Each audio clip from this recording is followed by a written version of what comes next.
အားလုံးပဲမင်္ဂလာပါ Codage မြင်ချန်နယ်နဲ့ကြိုဆိုပါရစေ This is the side of Python for beginners ဆိုတဲ့ series ဖြစ်ပါတယ်ဒီနေ့ဒီဗီဒီယိုမှာကျွန်တော်တို့က join function ကိုကြည့်ရအောင်နော် Python ထဲမှာ join function ကဘာလဲပြီးတော့ဘယ်လိုအသုံးဝင်လဲဆိုတော့နော်အဲ့ဆိုပထမဆိုတော့ကျွန်တော်အချိန်မျိုးကျွန်တော် Python ကိုဖွင့်လိုက်မယ်ပြီးတော့အရင်ဗီဒီယိုတွေမကြည့်ရသေးဘူးဆိုရင်အရင်ဗီဒီယိုအရင်ကြည့်ပြပါတော့ဒီဗီဒီယိုကြည့်ပြအောင်နော်ကျွန်တော် description မှာကျွန်တော် playlist လောက်ထား playlist ရဲ့ link လေးထည့်ပေးထားမယ်အဲ့ကကြည့်လို့ရပါတယ်ဖွင့်သွားပြီဆိုကျွန်တော်ပထမဆိုတော့ကျွန်တော် file အသစ်လုပ်မယ်နော်အဲ့ဆိုကျွန်တော် project ထဲမှာ right click လုပ်မယ် right click လုပ်မယ်ခဏဆောက်ပေးရနော်ပြီးတော့ new python file ပြီးတော့ကျွန်တော်ဒီမှာ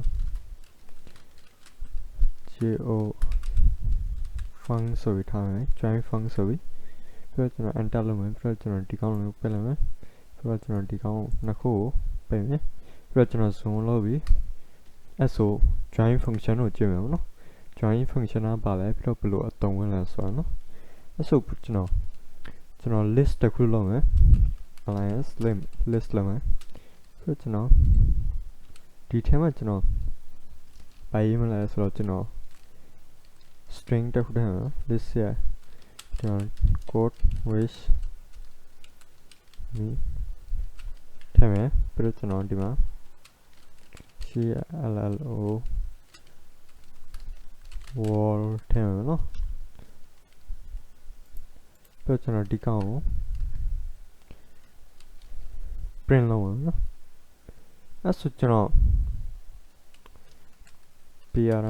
print လုပ်မယ် list ဆိုပြီးတော့ကျွန်တော် right click လုပ်ပြီး run လုပ်မယ် run လုပ်တဲ့အချိန်မှာဒီမှာ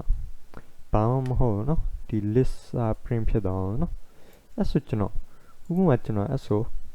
ကျွန်တော်ဒီနှစ်ခုကြားထဲမှာကျွန်တော် and ထည့်ရှင်အောင်နော်ဒီထဲမှာကျွန်တော် and ဆက်ရှင်တယ်အဲ့ဆိုကျွန်တော် and ဆက်ရှင်တယ်အဲ့ဆိုကျွန်တော်ဆက်မယ် and အဲ့ဆိုကျွန်တော်ဘာရေးမလဲဆိုတော့ကျွန်တော်ဒီမှာ for I in this ဘာလဲ print I ဘာလဲပြီးတော့ကျွန်တော်ဒီမှာ I ကို print လုပ်မယ်ပြီးတော့ကျွန်တော် and ထည့်မယ်နော် I ထဲမှာကျွန်တော် and ထည့်မယ်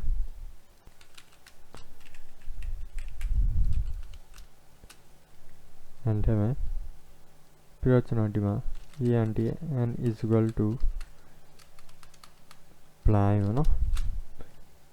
အဲ့ဆိုကျွန်တော်ဒီတစ်ခါ run တဲ့အချိန်မှာဒီမှာ quotes me and ဆိုပြီးလာပြီနော်ဒါပေမဲ့ဒီ and ကဒီလိုမကွာဘူးနော် space မရှိဘူးအဲ့ဆိုကျွန်တော်ဒီမှာ space ထည့်လိုက်မယ်အဲ့ဒီတစ်ခါ run တဲ့အချိန်မှာဒီမှာ space လာရနော် quotes me and hello world and ပေါ့နော်အဲ့ဆိုကျွန်တော်ထားလိုက်ပါနော်ပြီးတော့ကျွန်တော်နောက်တစ်ခုထည့်မယ်နော်ဒီမှာနောက်အပြင်မှာနောက်တစ်ခု print လုပ်မယ် and programmer ဆိုပြီးထား print လုပ်လိုက်မယ် programmer အဲ့ဆိုဒီမှာဘာလာလဲဆိုတော့ quotes me and hello world and programmer နော်အဲ့ဆိုကျွန်တော်ဥပမာထားလိုက်ကျွန်တော်ဒီ and ကိုပဲကျွန်တော်ဒီလောက်အရှိန်မရေးရှင်ဘူးပေါ့နော်ကျွန်တော်ဒီဟာကိုပဲ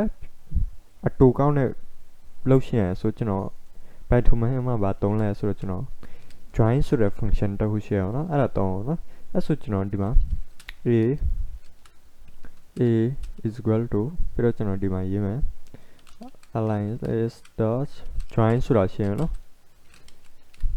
join ကျွန်တော်ဘာ join လုပ်ရှင်လဲဆိုတော့ and ပေါ့နော် and join လုပ်ရှင်တယ်အဲ့ဆို and ထည့်မယ်ပြီးတော့ကျွန်တော် space နဲ့ခုထည့်လိုက်ပြီပြီးတော့ကျွန်တော်ဒီထား print လုပ်တဲ့အချိန်မှာခဏနော်ဒီမှာ a ကိုလည်း print လုပ်ရအောင်ကျွန်တော်ဘာမှလဲဆိုတော့ကျွန်တော်ဒီမှာဘာမှလဲဆိုတော့ကျွန်တော်အိမ်ဆုံးဒီကောင်အိမ်ဆုံးသူရဲ့ set တဲ့ဥစ္စာကိုပေးအောင်နော်ကျွန်တော်ဥပမာဒီမှာကျွန်တော် and ပေးမယ် an dn ပေးမယ်ပြီးတော့ကျွန်တော်ဒီထဲမှာဒီကောင်မှာဒီကောင် join လုပ်မှာနော်ပြီးတော့ dot join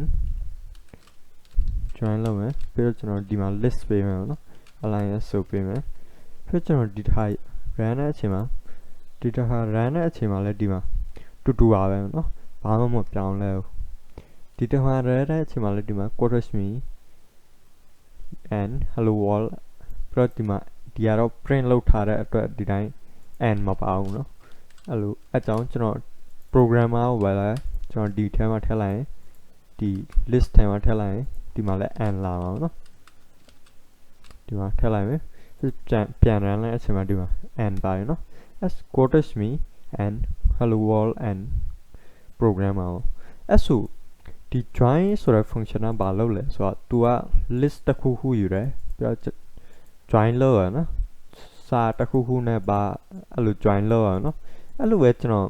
ဒီမှာဘာထည့်ရနော်ကျွန်တော်ဥပမာဒီမှာဒီလိုထည့်လိုက်ရတယ်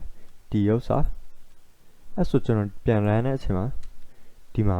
comma ပါနော် comma ထည့်လဲ तू က comma ပါတယ်ကျွန်တော်ဥပမာဒီမှာဒီဟာထည့်ရှင်နော်ဒီဟာထည့်ရှင်ဆိုလဲဒီမှာအဲ့တော့ထည့်ပြီးဒီမှာဒီဟာလာနော်ပေါ်နော်အဲ့ဆိုဒီမှာဘာထည့်ရအောင်နော်ကျွန်တော်ဥပမာပြန်ဒီဟာထည့်မယ်နော် or ဆိုတာနော်ဒီမှာ or ဆိုတာထည့်လဲဒီမှာပြန်ရမယ် run တဲ့အချိန်မှာလည်းဒီမှာ or လာရနော်အဲ့ဆိုဒီ join ဆိုတဲ့ function ကဘာလုပ်လဲဆိုတော့ तू က string တစ်ခုယူတယ်ပြီးတော့အဲ့ဒါကို join လုပ်လိုက်ရနော် list နဲ့ join လုပ်လိုက်ရအဲ့လိုပဲကျွန်တော်ဒီမှာ list မလုပ်ဘဲနဲ့ကျွန်တော် string ကို join လုပ်ချင်နော်1 2 3တနေ့3ပေါ့နော်တနေ့3ထည့်လိုက်မယ်ဒီတိုင်း string ပြီးတော့ကျွန်တော်ဒီမှာဘာထည့်မလဲဆိုတော့ကျွန်တော်ဒီဟာထည့်မယ်နော်ဒီဟာနဲ့ join လုပ်ချင်တယ်အဲ့ဆိုကျွန်တော်ဒီမှာဒီတစ်ခါ run တဲ့အချိန်မှာဒီမှာနော်1နဲ့3 join ဖြစ်သွားတာနော်ဒီ comma နဲ့ join ဖြစ်သွားတာအဲ့ဆိုဒီမှာကျွန်တော်ဘာလုပ်လဲဆိုတော့ကျွန်တော်တခု string လုပ်တယ် string မှာကျွန်တော်ဘာမှမချဘဲနဲ့1နဲ့3ဒီတိုင်းရေးလိုက်အောင်နော်ပြီးတော့ကျွန်တော် join လုပ်လိုက်ရ string မှာဒီ comma နဲ့ပြီးတော့ join နဲ့ကျွန်တော်ဒီထဲမှာ string ကိုပြလိုက်တယ်ပြီးတော့ကျွန်တော် a ကို print လုပ်လိုက်အောင်နော်ဒီဟာကို print လုပ်လိုက်တယ် print လုပ်တဲ့အချိန်မှာဒီမှာဒီလို join ဖြစ်သွားအောင်နော်အဲ့လိုပဲကျွန်တော်ဒီမှာဥပမာထားလိုက်ကျွန်တော်ဒီဟာထည့်ပြီး run လုပ်အောင်နော် run လုပ်တဲ့အချိန်မှာဒီမှာ1နဲ့3ဒီလိုလာအောင်နော်အဲ့ဆိုဒီ join ဆိုတာနားလည်လာပြီထင်တယ်အဲ့ဆိုကျွန်တော်နောက်တစ်ခုလည်းလုပ်လို့ရတယ်ကျွန်တော်ဘာထည့်ရအောင်နော်အဲ့ဆိုကျွန်တော်အပေါင်းထည့်ဒီမှာပေါ့နော်အပေါင်းထည့်မယ်နော်အပေါင်းထည့်ပြီး print လုပ်နော် print လုပ်တဲ့အချိန်မှာဒီမှာအပေါင်းဆိုလာနော်အဲ့ဆိုဒီ join ဆိုတာနားလည်လာပြီထင်တယ်အဲ့ဆိုဒီဗီဒီယိုမှာဒီလောက်ပါပဲနောက်ဗီဒီယိုကျရင်ကျွန်တော်တို့ Python ပို့လေ့လာမယ်နော်တခုခုမေးစရာရှိရင် comment ထဲမှာမေးလို့ရတယ်ကျွန်တော်ဖြေပေးပါမယ်ကျေးဇူးတင်ပါတယ်